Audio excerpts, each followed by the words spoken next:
Good morning, everybody, and welcome to Morning Coffees with James. I'm James, and this is my morning coffee show. How you all doing today? I hope you're all doing swell, because today is the second to the last day of 2023, and I know, I haven't been making a lot of videos, and that's because I was suffering from an injury and an existential crisis, which honestly, hey, is going to be what we're going to be talking about with our next topic here. I just saw the Digital Circus, the amazing Digital Circus, and I have some things to say about it. And I know it's been out for 2 months, and I've been seeing all over the internet of the Pomni and the rabbit, which I thought looked like, honestly, one of those janky rabbit things. And I honestly gotta say, though, excuse me. I'm wearing pants.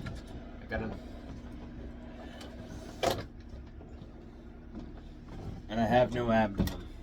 And I'm a bit of fat man. I'm a fat man. I'm a fat man. I need some bacon. I need gravy. Oh, babe. Oh. Little Oni plays there. Let's see here. Yeah, I saw the Digital Circus, and I got some things to say about it, and honestly, I loved it. I liked it. I thought it was pretty good. Again, I'm a guy who likes, what's that show? What was that one everybody was screaming about furries and shit? Oh yeah, Mike and Melissa. I like the weirdness of it. I like ideas and stories that have some kind of weirdness to it and maybe a good positive message. Because honestly, like, as adults, we need positive messages. I know I'm sounding like, well, you want to patronize us? No, you can have your, like, adult jokes. Which, honestly, this show is pretty, I wouldn't say censored. Which, honestly, they play around with censorship. I think there is vulgarity, but it's all censored. But it's non-diegetic, I think is the word. It's all in the show, like, everybody can hear it and they can understand that, so it's like cool. For those who don't know what the show's about, like basically the show is about this virtual video game created by a company called CNA, who create a virtual simulation game where you can go into the game and play it, and the game is a game from the late 90s to the early 2000s, when the internet was still getting, like, spruced up a little bit. And you get to see into the digital world, and it looks a little like Roly-Poly from Disney. And honestly, I liked it. I do. And, well, let me retract here for a minute. Excuse me. Attention deficit disorder. But now I have to have the H in there. Yay! I wish I had that in school. Coffee definitely helps. What was I gonna say, though?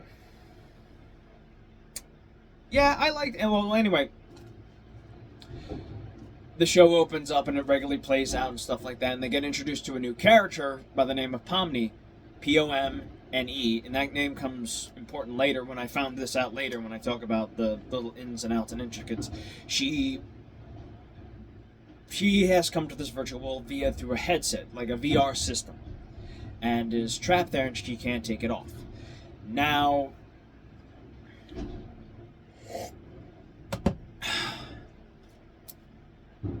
she's trying to confuse, she's thinking it's the dream and stuff like that, and all this other things too. And everybody's confronting her, hey, you're stuck here forever, blah, blah, blah, blah, blah. In this crazy kind of kiddish, a mix, and I'm gonna be honest, it's a mix of I have no mouth and I have to scream in the eye spy books. It's like if this was a kid show, it would be a very interesting kid shows for existentialism, because this is what this shows are really about. It's about existentialism. So she's having a panic attack and stuff like that, and every day they play a different game or they have a new adventure they go on to kind of keep their minds occupied from not going insane and all this other things. And each character represents, their mental disorders, and I'll let somebody else talk about that, because there's somebody else who's done that, and honestly, it's a pretty damn good video. But the show is pretty. My hair's gotten better. Cool. I've been taking care of myself mentally, so and spiritually. Don't get me wrong. So anyway, they go on adventures and stuff like that, and Pomni's trying to find the exit. She's trying to find the way out of here, and they're basically living in a virtual video game, and theoretically it could be online or could be just a game you install, but she's stuck there, and beyond her valley is the void, and she gets lost in the void and sees, infinite, and realizes she's trapped here forever, blah, blah, blah, blah, blah. Best ending scene in the entire thing. Love it. And honestly, I do think it's pretty good. I do think I like the show's vibe and stuff like that, but I do feel like it needs improvement, and it's one of those shows that's not really like, okay, this is going to be a hit. It needs improvement. I think it needs a lot of improvement, and it needs to not lean towards the Rick and Morty crowd and lean more towards just being a well-written show that everybody can enjoy. Yes, you're going to have your, bad fandom, but honestly, if you're more sophisticated than that, and you're more used to just, how insane people can be over some bullshit, let's be honest about that. Let's look at the Bible here for a second. A lot of people are just salvation crazy. Which honestly, it's I don't know. I think, salvation's pretty damn good. I not to say I'm picking on more of the zealots than the regular religious people. And I'll tell you this much here about this show. It is basically baby's first existential nightmare fuel. But honestly, I do think there's a little bit of sneaky hope slid into this show as a little bit maybe trolling from the creator, but I think don't ever judge somebody's intelligence, because sometimes the smartest person in the room is playing it dumb, so he doesn't come off as the smartest person and you don't like him.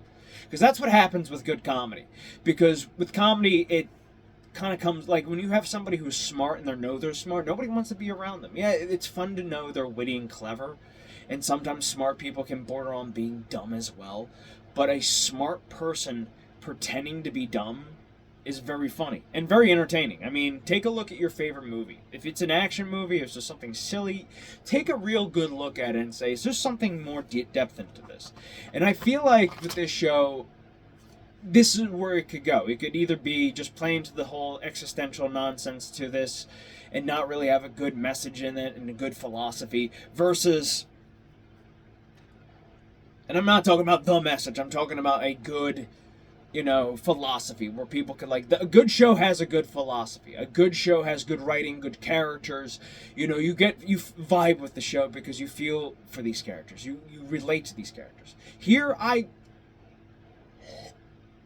like them as backdrops, but as characters, they're good. They're well written, good characters, and you can see, this is basically gonna be One Flew Over the Cuckoo's Nest meets The Wizard of Oz meets Alice in Wonderland meets I Have No Mouth and I Must Scream, and so many other things, including I Spy. But I honestly want this show to be good. I honestly, here's the thing. After I watched the first episode, I really wanted to see the two next episodes, because I really you can't really judge a good show on just a show like this with just one show. You need on just the pilot, because the pilot is just the catch. Okay, this is what this show is about, and honestly, I hope they do continue the idea of her trying to find the exit. You know what I mean? I do think there's going to be a little bit of a theme of acceptance in this, but I'll get into that in a different video. But it's interesting. I think the show's very interesting, and I am kind of getting tired of the existential nonsense from shows like Rick and Morty and all this stuff. Oh, existentialism. Oh my. Oh dear Lord. It's yes, we exist and nothing matters. This is why people believe in God, okay? Yes, you can, you can do the whole fucking, well, you believe in imaginary man. It's better than nothing, okay? It's better than the alternative you people are fucking been pushing, and honestly, sometimes you just gotta accept the heaven you're in, because you can make that either into a heaven or you can make that into a hell. So, that's all I gotta say about that. And, to be honest with you, I think existentialism is, has been beaten down before. I think it's been overused. It's I honestly wish the show would be a kind of a reverse middle finger to existentialism, because it's let's be honest about this. I would find the show funnier if it would enjoy the show if the show towards the end Pomni just accepts the reality she's in and just accepts being Pomni. And so, I honestly, because that's like another thing too. You want these people to find the exit. You want them to not like, oh, we'll just gonna make them go on adventures and stuff like that. No, let them try. It's like that's the point of life. Rebellion is so great, especially against existential. Oh, nothing matters. It's like fuck you. I don't give a shit. Like, you people are too much in love with that nonsense. But again, it could go 50-50. It could go either the route of Rick and Morty or the route of Smiling Friends. It could go either one way. And honestly, again, a good show, good lore, because there's a lot going on in the background. You know, like I said, the show doesn't explain the company, the CNA company. They don't explain the VR headset. You know, there's a lot of like fan theories and stuff like that, and people addressing the whole Dr. Enos thing, where my theory here, I got a theory, and I'll make it quick. My theory about that is basically, Kane is a human who built this game and got trapped in it as everybody else did, but he didn't go as insane as everybody else did. He just kind of accepted the fact he was here and just embraced the idea of Kane, the character, rather than Kane, the man. And Pomni is in there to save him. And here's a funny thing, too. I learned that her name Pomni means remember in Russian, or it's Yugoslavian, like in one of the Eastern Ukraine areas. It's spelled in Russian as Pomnit, so minus the T. So, yeah, there's a little bit of a religious thing in there, which honestly the creator came out and was like, from what I've heard, said, oh, I just did it as just a joke. Honestly, it could play into something much more deeper. That's the brilliance of like good art like this. You let the audience figure it out for themselves. If the curator says there's nothing there, there's nothing there. But then again, when you create, you're really creating from the subconscious rather than the consciousness. Because with the consciousness, you can see it being beaten over the head. And you can see it here, too, with the existentialism of it. But I think with most art, it can be reinterpreted differently. And maybe for, like, again, not in a good way or a bad way. I mean, the same thing with the man who shot Liberty Valance. Not the man who shot Liberty Valance. What's the High Noon? Originally was communist propaganda of the lone individual going against the lone communist person, writer of Hollywood, going against the onslaught of the McCarthyism and stuff like that, and the Hollywood Committee of Anti-Communism, House of Anti-Communism activities. And it turned into a pro-American, and people reinterpreted it as a pro-American, the individualism versus the collectivism story. Which honestly, I think most communists are speaking at, like, are subconsciously fighting against the idea, always fighting against it subconsciously, and so they will write something that seems to be pro-communist, and it will just be like a cry for help. For I'm stuck in a shitty fucking idea. Help me. Let me see here. What other things did I talk about? I like the idea they're stuck in a video game and it acts like a video game. Like this is something made by from a gamer who understands how video games work, and just how that kind of that thrill of VR and stuff like that. People are like, oh, the headsets, and I'm just like, yeah, this is why I'm not putting on a fucking headset. Movies like The Matrix, let's see, Virtuosity, let's see, another one that was kind of a scary one, Existensis, with Jude Law and William Dafoe, and I forget who the female actress is. Let's see, I'm trying to think. The 13th Floor, Brazil, and that one other show, the uploaded show, where they've created a digital heaven for people who didn't want to die, so they go into the digital afterlife, which is another, like, can people, like, no, I'm sorry, these are warnings, these are not, don't put on a fucking headset. I honestly think, like, that's a theory I have for how the show will end. I do have a theory how this show would end, but honestly, that's for a different thing. Let's see here. I do like the fact that it's like a little bit like Wizard of Oz. I mean, obviously, you know who's who. Jax the rabbit is basically the Tin Man. Rag is the Scarecrow. Kinger is the lion. You can interpret who the dog and the Scarecrow is. But I will say this though about the show. I don't know. I mean, again, could go either way or another. And I do like there's a little bit of this, like, again, I'm reinterpreting it differently about this hopelessness thing. Because I want another, like, because the show ends on kind of a downbeat, kind of comedic downbeat, which I think is pretty funny and also just, again, one of the greatest shots ever conceived in a TV show. Because, or in a cartoon like this, because it's, you know, it's a parody of the, and I think a parody more, it's more of a parody than a satire of The Last Supper. And it's just like her, like, zooming in on her face, and she's giving that, like, slowly turning and sing kind of, like, thing. But then again, if this goes into the, like, the route of, like, how Joker went with this, because this movie has a little bit of that Joker vibe to it, where it's like, my life is nothing but a comedy. Then again, if you take one positive away from that movie, that's how he's, like, now perceiving the world, where it's like, oh, everything's funny now. I'm a funny man. I'm just a comedian. It's funny. You know. But then again, I'm more... That's why I always think, you know... Everybody loves the Joker, but not really getting the... You know, why Batman is one of his greatest foes, because Batman resists that. He dresses in black. He sees there's good in the world. People can change.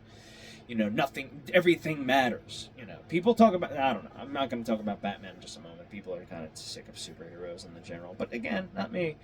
Let me see what else did I like about this, minus my theories about this. I do like the theory that Pomni's trying to rescue them all, and that's why her name is Pomni, because it means remember. So, like, subconsciously she could just somehow or another, like, regain her memories and be like, oh shit, like, I'm a doctor, or we're trying to get these people out of here from this failed experiment. You know, it does remind me a little bit of Fallout 3's mission, Tranquil Lane, where you're stuck in a simulation, and it's like this upbeat 1950s TV show. Let me see here. Let's see here. What else did I like? I did like them, again, a really good mystery show and stuff like that, but again, you have the mystery thing, you've got the mystery box going on, you've got the, you know, the lore, the story, you got the characters. Honestly, I want to see where this goes, and I want more. I want 2 more episodes to make my judgment. If the second and third don't really hit it for me, then I'm sorry, it's not going to work. But if it does hit for me and it gets better, I'm all down for it. Really down for it. So, I wonder if Paul Chanto did a review of this. I honestly want to know from, like, sophisticated, like, YouTubers like that. I've been seeing a lot of reviews of that, and I've been thinking, Paul Chanto, who does a show where he's an ex-TV producer, you know, hello, denizens of the internet. I want to see what his takes on it, because he is a TV producer. All right, I'm losing my train of thought here for a second. Give me a second. I've been working in a crawl space that was extremely dusty, so I have a bit of a clogged up nose. And again, this is an okay show, but my final thoughts on this is basically, it's a good show that needs improvement. Like, it needs a little bit of improvement. It needs to be spruced up. It needs to be more expanded. It needs, and I hope, again, not leaning towards the negative of its philosophy, and kind of leans towards the positive of it, where it's not like an existential hell for this character towards the end. And that's my theory about this. If towards the end of this series, if it does pick up as a series, it would be funny to see Pomni finally accept being, like, the jester and a cartoon character in a video game. That would be funny. That would be like, okay, you went down the Joker path, but more in an enlightened way.